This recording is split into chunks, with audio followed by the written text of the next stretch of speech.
Welcome, angry faithful, to the Friday What the Hell, where we talk political news stuff on the internet, and we talk about it and we give out our opinion, which is not like everybody else's opinion. Most of I'm just curious. Can you hear the background yelling? No. Anyways, Okay. so My wife is screaming at the cat in the bathroom, telling him it wasn't nice what don't she need to did hear to the other one. I don't need to hear it. I don't care. I don't care. They might think, oh, it's cool. He's got cats. How cute. No, I should bring one in here. Hold her up. No, nobody cares. Anyways, How many of you people out there like cats? Let's see that in the comments. None? This week was prevalent about Ibogaine. Ibogaine is a substance that does hallucinogenics, but it actually helps out with PTSD, traumatic brain injuries, TBIs, and it is a Schedule 1 substance for the United States due to its risk, cardiac arrhythmia, and death. The reason why that is if you are taking Ibogaine, you have to ask. They ask you if you have any kind of heart problems, and if you do, you cannot take it. But we got some clear. Nope, those are long clips. Hold on, real quick. I forgot to put the clips up there. We got clips. We got clips from last Friday about all the stuff that Trump signed into. Okay, we'll just do it this way. This is him signing it.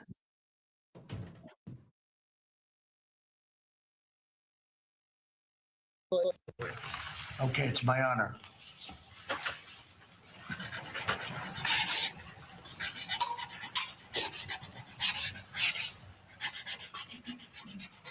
And with that, President Trump signing historic legislation, an executive order that will open the pathway for a revolutionary psychedelic drug, Ibogaine, to clear a pathway for possible FDA approval. And a room full, Rachel and Charlie, assembled of people. And this is to my left. Brian Hubbard and former Texas Governor Rick Perry came on my podcast. They told me how impactful this medicine is. And having that conversation with them, millions of people got a chance to hear their story, hear the stories of all the different people that have had life-changing experiences from it. And I want Brian to be able to speak about this. Good. Brian, please. Thank you, sir. I heard that show. You have no trouble speaking. He's got no trouble speaking. I want to assure you that my presence here is the most concrete affirmation that God has a wonderful sense of humor.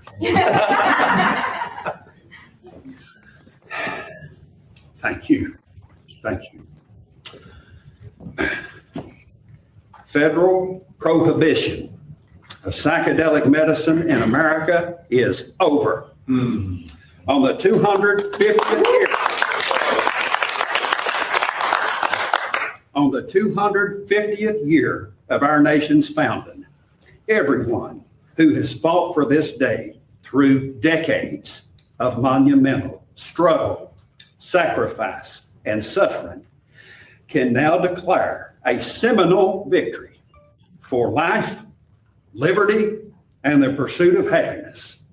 Rights we bear as images of our eternal Creator, whose essence is almighty, eternal, unconditional love for each and every one of us. This is the end of the beginning.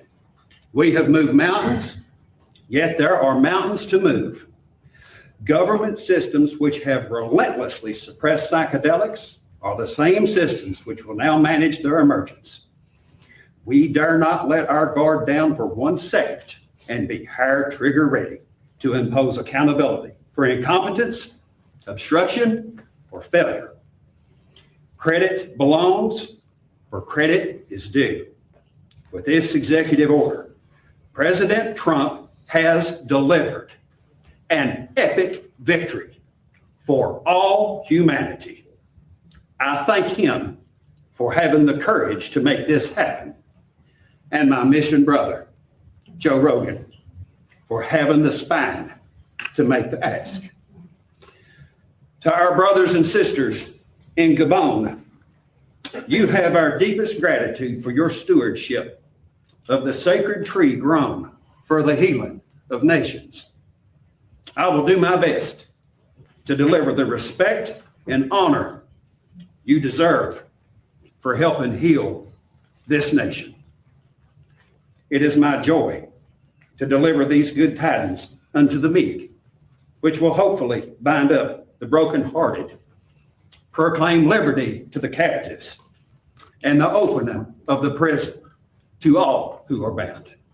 God bless you, and God bless America. Thank you, brother. Now, Joe Rogan actually explains the whole reasoning and everything on this and all the benefits of it. We'll go ahead and show this too. My demonic relationship with alcohol, it saved my life, and then it saved my wife. So every day is a blessing. It took about 3 years of, I did it 3 times. It's a different adventure every time. That's not fun. So without it, you would have had problems. I did it with, there was a Green Beret 28-year sergeant major that told me when we finished, make sure you tell Amber Capone, the CEO of Veterans Exploring Treatment Solutions, that she saved my life because I was going to kill myself next week. This was my last chance. I had a 28-year veteran tell me that. Wow. This works. Okay, good. Mr. President, Yes. would you ask Marcus to speak about his experience?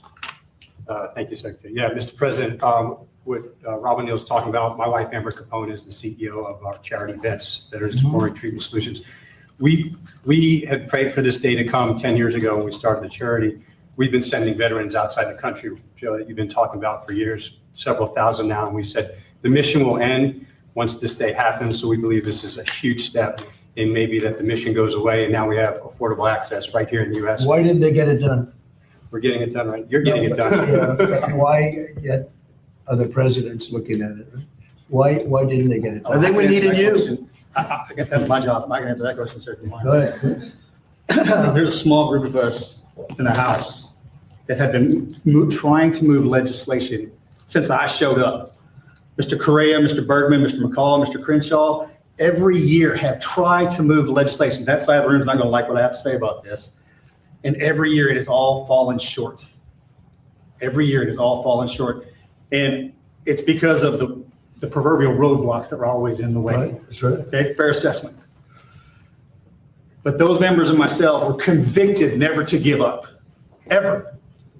And with this executive order, I'm going to maintain composure, Mr. President. With this executive order, you have broken down those barriers and allowed us, I have all the faith in the world that this will codify and remain forever. So thank you very much for taking care of your service members and your veterans and giving the members that have been working on this for so long a chance. Thank you, sir. Yeah, sorry about that. Wrong clip, but here's the actual Joe Rogan one. I want to say that I'm here because of the man to my left. Brian Hubbard and former Texas Governor Rick Perry came on my podcast. They told me how impactful this medicine is. And having that conversation with them, millions of people got a chance to hear their story, hear the stories of all the different people that have had life-changing experiences from it. And I want Brian to be able to speak about this. Good. Brian? Oh, he already spoke and everything. But yeah, this was, man, I've been hearing about this for the longest time. And I've been trying to get my friends to do it that are veterans. And we have a place in Fort Worth. That's the closest one I can find in Fort Worth that you can do an Ibogaine treatment. And it's all in-house. The ones that they go down to Mexico to go to actually get Ibogaine, and a lot of people had to. They were going to different places. down in South America to get ibogaine treatments, and it literally is a doctor's office, and they have it all set up. Sometimes they have bad trips, but almost every one of them has said it's like it freed up my head. I'm not addicted to anything. It's anti-addiction to do it. If you're addicted to anything, it will help. I was listening to one a Green Beret that he couldn't walk, and he did this treatment, and because it rearranges stuff in your brain, it gave him the ability to walk again. I'm not saying it's like a super miracle drug, but everything that I've heard from other people that have done this treatment, it's from what they say, it's night and day. They didn't think it would help them. They were on the ropes. They were at death's door, ready to go into the next life. And then they did the treatment, and it helped them out. And I hope it does help a lot of people out. As of right now, it's just going to be a 1. So you have to go to a doctor, get the treatment through them. It's still in a legal battle for it. Also, if you do want to get treatment and everything, make sure you go through a doctor and don't do it willy-nilly. Go through a doctor, get it all set up and everything, and hopefully it helps you out. This is a good change in events. And all it was is it was against the law because they didn't want hippies the war effort for Vietnam. Nixon did this. So, yeah. Hopefully it helps you everybody out. And please, if anything, go get treatment.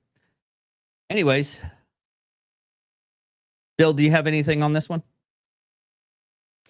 I don't have anything on that particular drug. I'm about to go on an experimental drug. Well, it's been out for a while, but it had to be purchased through a special program, and it actually completely reverses liver damage. Oh yeah, I heard about that one. There's a lot of stuff that's out there. There's out there to keep it from getting worse. Yeah. But this is one that actually stage 3 cirrhosis, which I have, should bring it back all the way to normal. Nice. There's treatments out there right now to where I think type 2 diabetes is the worst one, right? Type 3. Type 1, you have to do the shots. I have type 2. Okay. Well, I can do it. I can do it with pills. What's the worst of the worst? I think there's just 1 and 2, and I don't know if there's levels, because it's always, well, do you have to have shots? How much and all that? But I don't have the have to have shots. Okay. Well, there's treatments now that it's helping or getting rid of diabetes. Like if you just, like if you're an alcoholic and you start doing stem cell treatments, after 3 months, there's people out there that said they had diabetes and now they don't. Yeah, I hadn't heard of that one. Oh yeah. Another one the doctor wants to put me on is for narcolepsy. For narcolepsy, I looked it up, and with our insurance, is going to be $70 a month. And then I looked at the regular price without insurance, $19,000 a month. Interesting. Well, we already looked at that here. Let me bring that. Let me see if did I bring that up? No. I was looking at something else and I got sidetracked a little bit. Nope. I lost it. Let me. Nope. Oh yeah, that's one thing. I might. Okay, I'll change out one thing. And put this. This is Nick Shirley is in the news again because of California. This is explaining the Nick Shirley Act. It's dubbed Nick Shirley Act. It has a long name for it, but here we go. Stop Nick Shirley Act.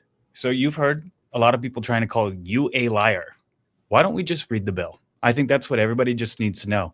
So this section of AB 2624, which we call the Stop Nick Shirley Act, it says a person, business, or association shall not publicly post or publicly display, disclose, or distribute on the internet or social media, the internet, the personal information or image of a designated immigration support service provider, employee, or volunteer if that individual or individual entity or organization authorized on the act of their behalf. And that's just some of the language. But what does that mean? Immigration support services provider. You're exact. See, and that is where the devil is in the details. Designated immigration support services facility means a facility where immigration support services are provided, including but not limited to nonprofit organization offices, Department of Justice recognized entities, community legal clinics, law offices, accredited representative sites that provide immigration legal services, and healthcare facilities. They threw that into designated immigration support service facilities, healthcare facilities. And healthcare is at the very bottom of this. But that's where a lot of the fraud's taking place inside of Medi-Cal. For instance, the hospices, the daycares are with CalWorks, but they're with anything to have to do with immigrants. Essentially could not and is actually punishable.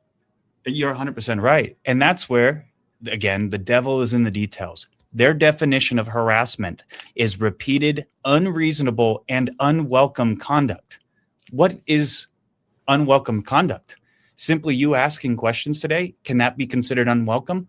What do they mean by things that you could generally fear? So if they say the words, I was harassed by Nick Shirley, if you were out videotaping a hospice, you would fall under this because healthcare facilities is a designated immigration support service facility. That is part of the definition. Okay. I looked into it. It actually bombed out, which is funny because basically I had like kind of reserved for it a little bit because I was like, well, I can understand if you're getting harassed by people. But again, that's still the First Amendment. If I go up to you and you're on the street and I ask you about, your job and everything, you don't have to tell me.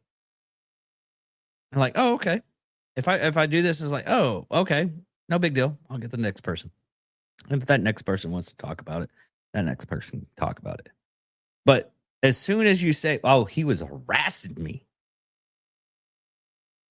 And if he shows a video, it's like, no, this is what I was doing. I asked him. He said, no, I have video evidence of it. Boom. Guess what? It should just, because Texas has the same thing. But it's more or less for like spam callers, and it has to be like a corporation actually doing it. What are your thoughts, Bill? Hello. Bill, can you hear me? Oh, on the Nick Shirley Act? Nick Shirley Act? Californians are scum. Well, figure you had something a little bit more, but okay.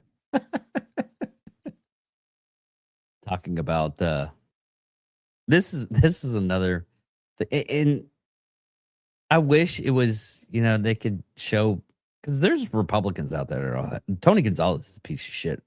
And I can't wait till he's out of Congress and he gets his full, because He's probably going to get divorced. He's already getting sued by the the husband of the woman that inflamed herself. So there's a lot. But anyways, here's a funny story that I saw, and I called it on the notes, and it says Democrats kicked out of the Democratic Party, which now I understand fully what it actually is the reason why they're kicking those people out is because they're Democrats, but they're for America. They're not democratic socialists. That's the thing. Because I can get along with a person that's fully Democrat, but I can't get along with a democratic socialist because they're crazy.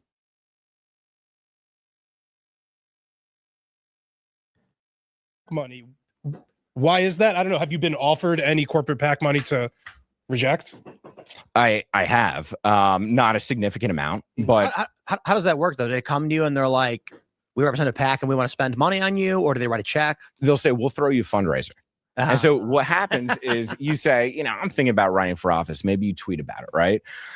First consultants come to me. They say, okay, you're young, you're charismatic. You're going to be able to raise a lot of money. We're going to take 15% of what you raise, put it in a bank account. You'll get that after the election. Mm-hmm. I thought, oh, that's how the control first begins. I was thinking about running for Congress. Then we ran a poll because why does no one challenge this guy, Mark Warner? He said he was going to run for 2 terms. Now he's running for 4. He's 71. He really hasn't done anything. All his donors are corporations, the banking class, former bosses. So I run against him. But then I realized no one runs against this guy because it's by design. So they try to take you out. And the Democratic Party has so many ways of doing this, whether it's signature fraud, petition fraud, which makes me wonder where all these votes come from. Well, let's talk about your story, because you're a Democrat, but they kicked you out. Yes. Why? They kicked me out. One, I disagreed with gerrymandering. And so Senator Louise Lucas, the head of the Virginia State Senate, came out against me with that. Wow. And then I was instructed by someone within the party to hire a certain guy to help get signatures, because you need 10,000 signatures to get on the ballot, right? Yeah. Well, the party is the one that vets the signatures. So I start looking through these signatures. I see my own name on there. Whoa. What? Yeah. So I develop an AI to do some handwriting analysis, send it to forensics guy. Majority of these are forged. It turns out petition signature getting fraud is a very common thing. It's cottage industry. Yeah. So they'll get the first like 2-3 signatures on a page. Then it's called tabling. The group will then. So yeah, Bill, what do you think about that? About gerrymandering? Jesus. The whole thing, Bill. It's not funny anymore, Bill. I've been following Virginia in that. Closer. I actually wanted to get into on that one because they redid the Virginia voting things like we did ours, voting districts. Yeah. Do you know what the question was? How they asked that? Proposed constitutional amendment question. Should the Constitution of Virginia be amended to allow the General Assembly to temporarily adapt new congressional districts to restore fairness in the upcoming elections, while ensuring Virginia's standard redistricting process resumes for all future redistricting after the 2030 census? Well, it's even worse than that. They signed I don't know if it's actually legal or not, but they signed a thing a week back, and I forgot about it and mentioned about you. But they signed something a week back about Virginia. Once whoever wins the popular vote gets the Virginia vote, the Electoral College votes. Yeah, I don't know how that's going to go. The Supreme Court a while back said, "Oh, we don't want to get into redistricting." So what the hell's the Virginia thing going to do? And is it going to do it before the election? If they don't want to get into it now, is it the circuit court in Virginia? It would already shot it down. Yeah, the circuit court already shut it down. But it's going to keep going. They're going to take it to higher courts.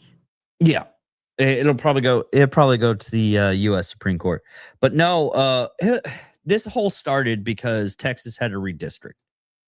And the reason why, and every one of them, They don't tell you the fact of the reason why we had to redistrict. Because we were ordered to by the Supreme Court to redistrict. Because our stuff was one-sided on one area. And so when they redistrict to the way that the Supreme Court wanted and said it, yeah, this is the legal way you could redistrict. And this is the U.S. Supreme Court. So, yeah, that was the whole reason why we redistrict. And we got the redistricting through census, and it came up in the Republican side's favor. But after we redistrict, everybody was upset with the redistrict because the Democrats were like, "Oh no!" Well, it's more or less like I've been watching F1 racing stuff. How one side gets upset because the other side's winning and they're have a faster vehicle, and it's the same thing with. I don't know why we have to have a competition with the lives of the American people, but that's what it's come to right now. Okay, and it irks me. It irks me to the point that I just want to like grab some of these people, and both Republican and Democrats. Well, yeah, and they say we started it. No, look at Illinois. Yeah, Illinois is fucking insane, and pretty much the entire Northeast. Yeah, and it's not here's this side or that side. It's constantly. They're constantly trying to redistrict. Every state is. There's a couple of them that don't really do it all too much. I mean, you really don't really have to worry about Alaska to redistrict because there's not that many people there. But what is DeSantis? I saw a note toward DeSantis that he is going to work on something. I saw that too. And it's something to do with, I think, Virginia.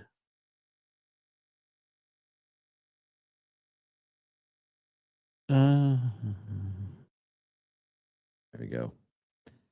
Let me pick up the newest news because there was this video, and you know what, David? Yeah, go ahead. I don't know if anyone has heard a word that I've said for the last 5 or 10 minutes. Bill, if I hear you, it goes through the thing. Remember what we discussed about the setting where we hear each other, but it doesn't go out? Bill, yours goes out. I'll listen to the whole episode. Okay. I mean, at the very moment for the last 5-10 minutes. Yes.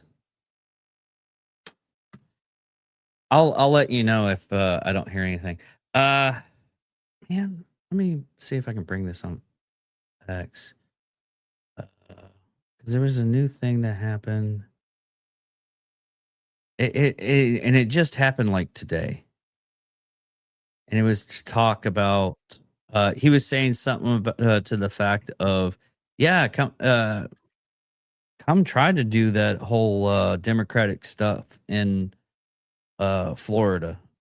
We welcome it. I'll show you around. You can even try. I'll do my best to be a good host, but I guarantee you, once you start talking that crazy about gun control and everything like that, they'll kick you out.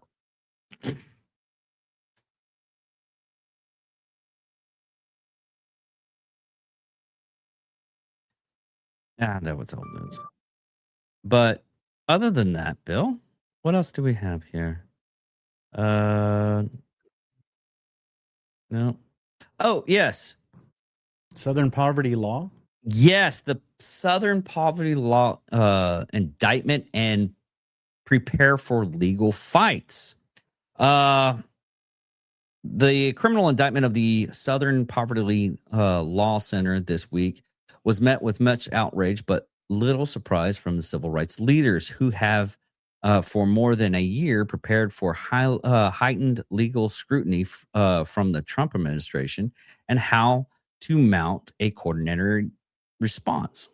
In the rounds of calls immediately following the incident, advocates discussed how to support SPLC, an Alabama-based civil rights group founded in 1971 that it has tracked white supremacy groups. I couldn't believe that when I read it, because I know this group. They supported BLM. They supported a lot of other groups, and has been outspoken on voting rights, immigration, and policy. Organizations on one call agreed that winning in a court of public opinion would be crucial as a judicial process begun, leading to dozens of public statements of support and planning rallies. And these rallies was actually Charlottesville, and it was actually they were flying around the rebel flag, neo-Nazi stuff. The whole Charlottesville, we heard about it in the Fine People hoax. Yeah, it was completely all out of context. Oh yeah, it was all a sham. Okay, I have the official announcement if you'd like. Go ahead, Bill.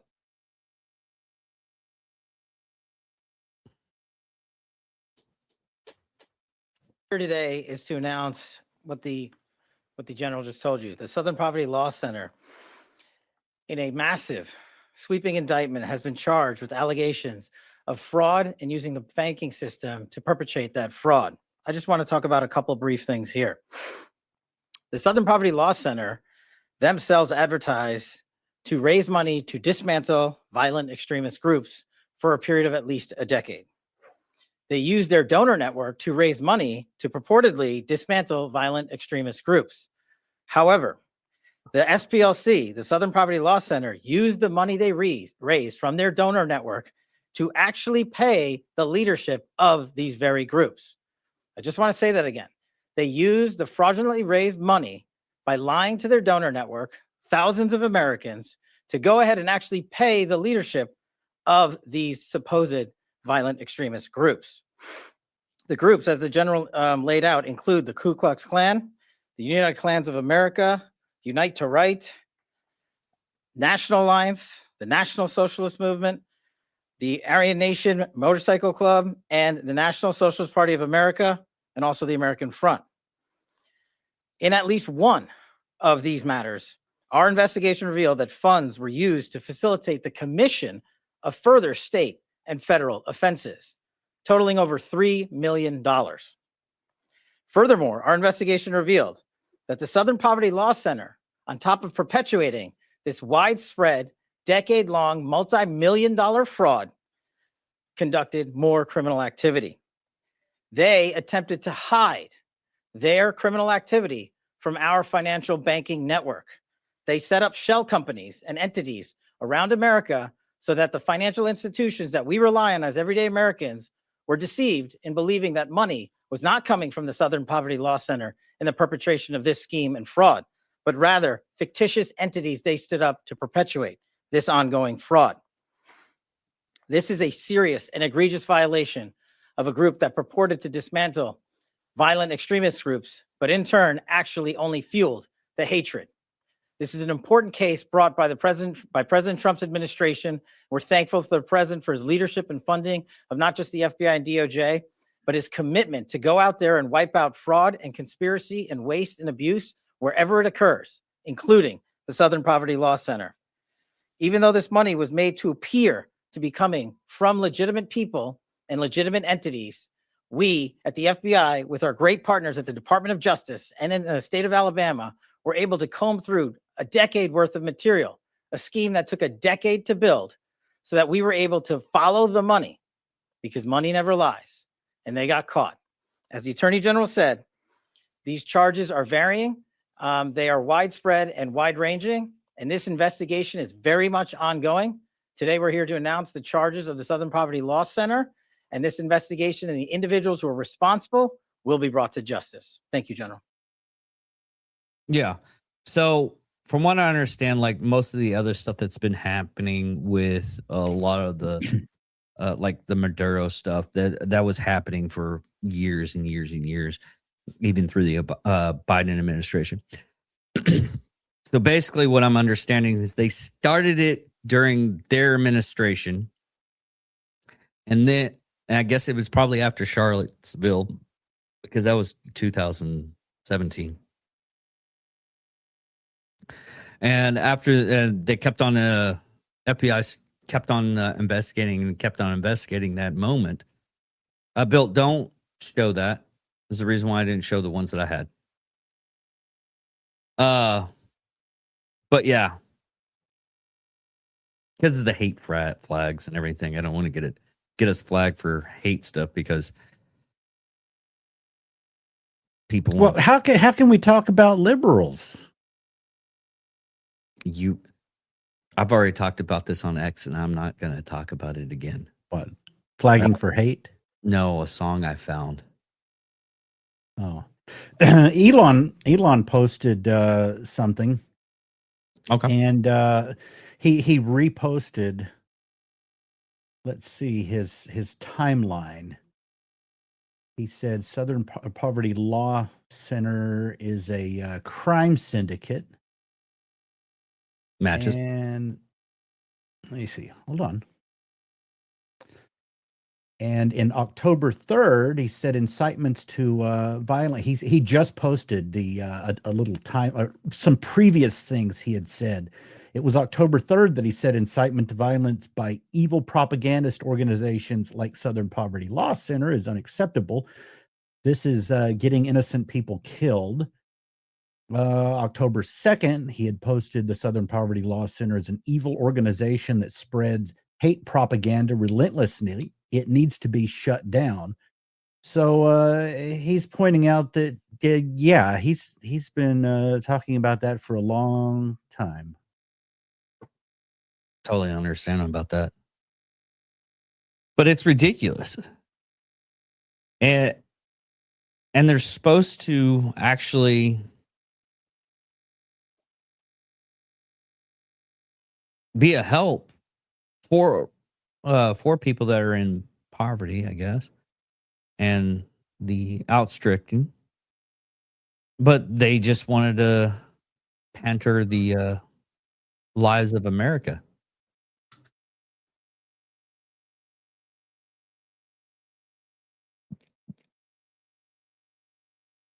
You were close. You were close.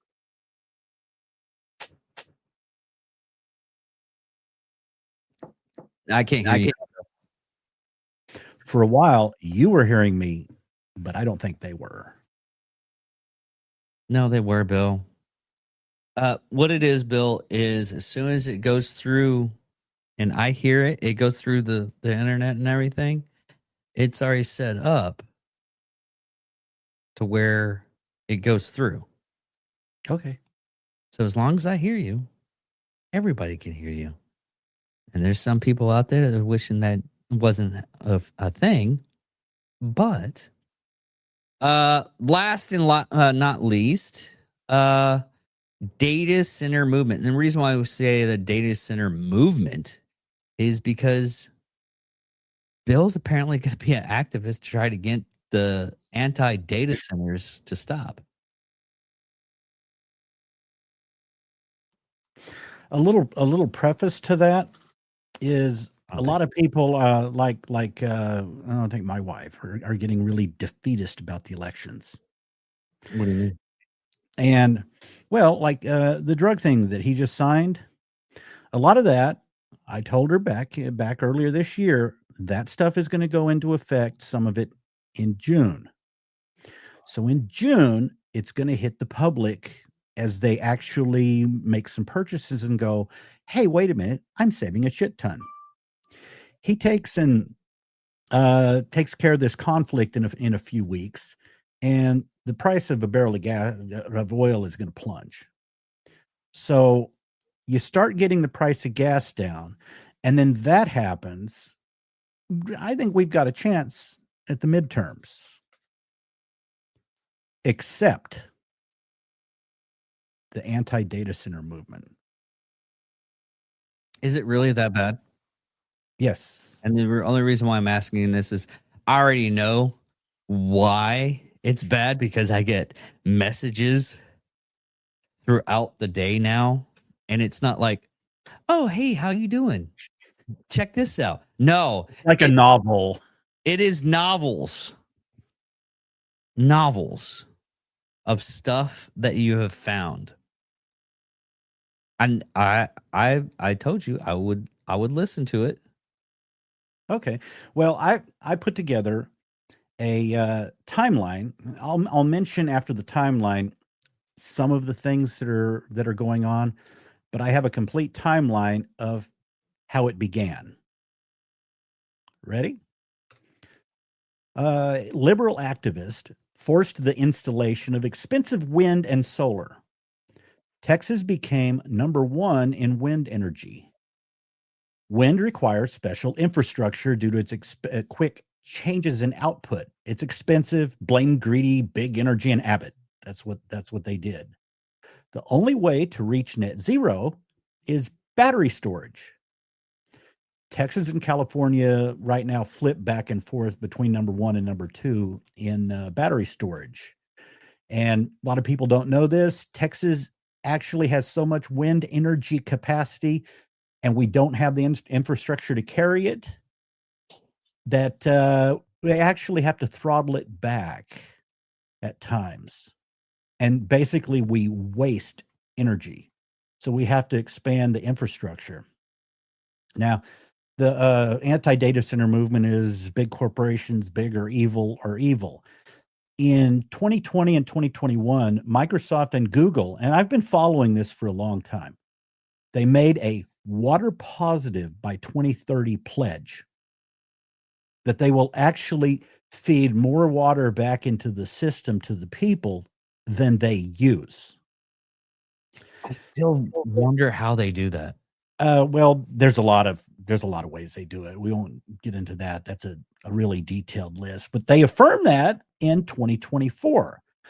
Now, Facebook, Meta, was already trying to make sustainable power a priority. And do you remember a fight in Henrietta in 2015 over wind? Yeah. It was wind power. They're going to put a big wind farm around Henrietta. Now, part of the fight that I saw was Shepherd Air Force Base. Yeah. Shepherd Air Force Base actually came out and said, if you would build that wind farm, we might have to move Egypt, because one of the primary things about this area is if there's clouds, they can still do flight training. They do low-level flying. Wind towers scatter radar, so they wouldn't be able to do that. Yeah, so it's not in my backyard thing, but do you know what that wind farm was supposed to do? I don't know.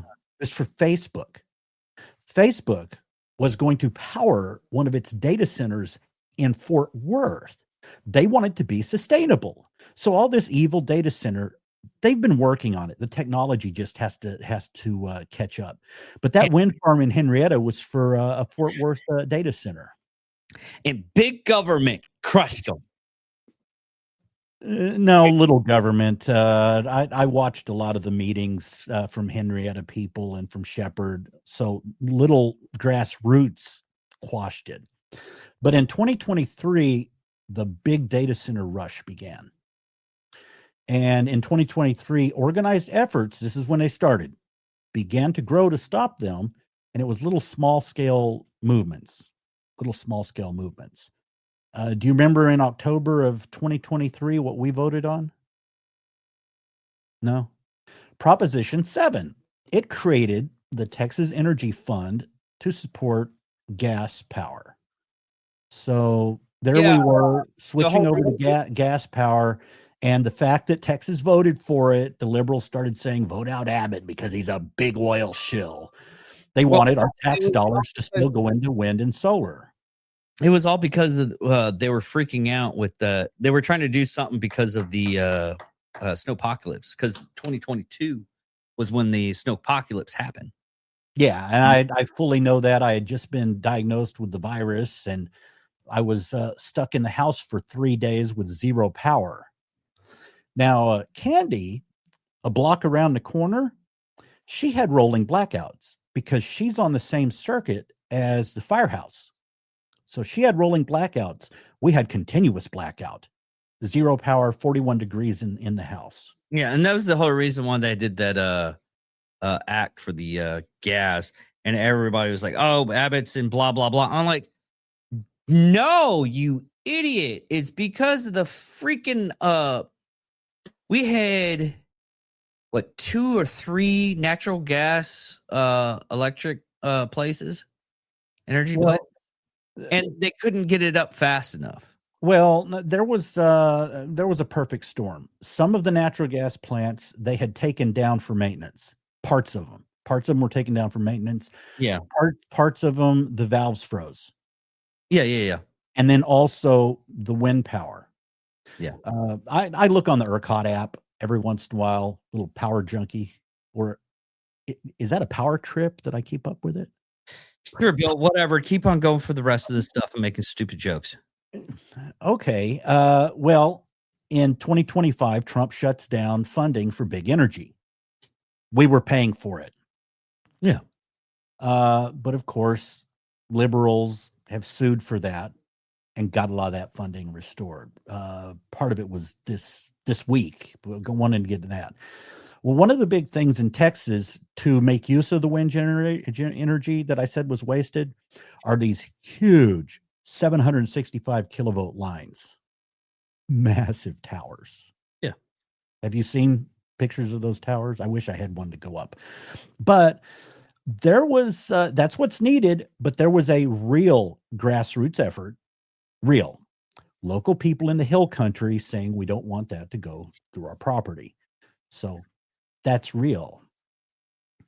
So, in that 2025, as they were suing to get the wind projects restored. People don't know this because there was missing persons going on, but the budget bill that Trump signed in February 3rd, it restored a lot of that and required funding to go back to it. Now, on keeping up with the timeline, follow this. On September 17th, the anti-data center activists created a training toolkit called The People Say No, Resisting Data Centers. And it was published by Media Justice. Media Justice received some funding from Hans-Georg, however it's pronounced, Weiss. He's a Swiss billionaire, and it was through money that he sends through Arbel Advisors.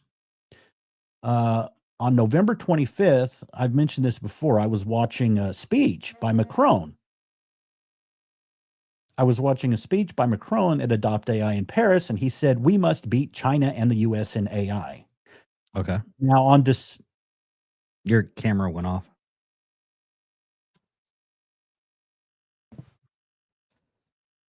Bill, keep on going. It doesn't matter with the camera. Bill, stay focused. Go. Oh, wow. That's bad. Just keep on going, Bill. On December 8th, 2025, so this was shortly after Macron did his thing, 230 organizations wrote a letter to Congress demanding a national moratorium on the construction of data centers. The organizations were funded in part by that Swiss billionaire, Weiss, and indirectly by Neville Singham, the American billionaire living in China. He also funds some of the 230 groups. And to tell you one of the goals of Weiss, in a biography written by his sister, she said his goal is to reinterpret the American Constitution in the light of progressive politics. Now, after that December 8th meeting, massive organized groups pivoted to stop the data centers. Why? Well, foreign billionaires want America to lose the AI race. And here's the big one. It peels away Republican voters from the No King, Stop ICE, pro-Ayatollah riots to that the liberal base was getting excited about, but it wasn't getting Republican votes. And for the good of the people, no, it had nothing to do with the good of the people. But now liberals in their anti-data center propaganda campaign, get this for irony, they must now show that they hate wind, solar, battery storage, and the transmission lines that they require to use the wind energy. All of the components of net zero that they supported now for this new movement, they have to hate it. Really? Global citizen, yeah. Yeah, think about that. They've supported all this stuff all this time, but now they have to go, well, now we got to show that we hate sustainable power because they're using sustainable power for the data centers. It's like the one in Wilbarger County. They've got a co-locate plan, and they're going to use, I think total is going to be a gigawatt of wind and solar farm to power the data center. So it isn't going to pull from the ERCOT grid. But what people need to think, citizens need to think, are how they're manipulated to hate data centers. And it's a manipulation by trained protesters who stoke them toward hate by misinformation spread in local groups. So you're logging in, you're watching the local groups, and people are going, "Oh, this thing," and you're going, "Oh yeah, they're right." That's activist. That's state and nationwide activist trying to get you to hate. They scare residents with that scary, NDAs. They're being hiding things, and then they force the message that citizens should have a vote on new businesses. And here's a question for the anti-data center people, the average people, not the trained activists. Ask yourself, when did I begin to hate data centers? The majority of the people, it's going to be sometime in December, January, when these activists were leading them to hate. When did I think about scary NDAs? NDAs are something that have always been used by every company for things such as protection from competition, theft, all the stories we've had over the last couple of years about China stealing our tech, protecting from sabotage, national security. And the third thing people need to ask is, when did I think citizens should vote on new businesses coming to town? And I looked that up. That's never happened.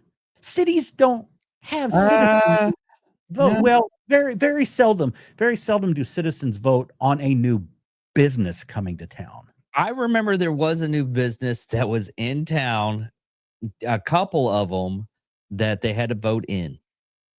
You know what businesses were? And I was surprised to see the other one just pop up. It was Christie's Toy Box and Babes, full nude last place. Those are the ones that had to go through like a process getting voted in. Well, occasionally there are zoning issues. It wasn't a zoning issue for Babes, I can tell you that right now, because it was out of Wichita County's jurisdiction. God, I can't freaking say words. But yeah.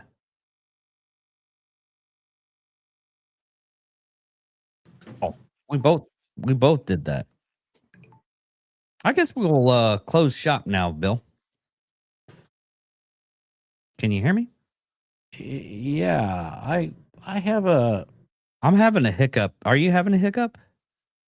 No, my phone that I use as a camera is quite hot. Well, we'll go ahead and close it out for today.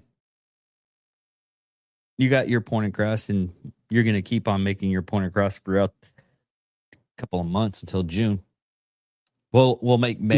No. I'm going to keep doing this probably to the election. Yeah, probably. It's going to be a while. So we're going to keep you on the talking up the anti data centers. But anyways, everybody, thank you all for listening. Thank you all for watching. Sorry for the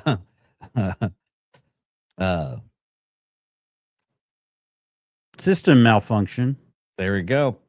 But as always, thank you all for the comments. Thank you all for actually listening to us for a little bit throughout your time frame and checking us out. Love you guys. Thank you. I'm David Dickerman. And I'm Wild William. Check us out on Wednesdays and Mondays for Nerd Sports, and on Wednesday on X only for the What the Hell, where we get into crazy stuff. Well, we talked about wrestling this week. So check us out, everybody, on those days. Love you guys. Goodbye. Bye.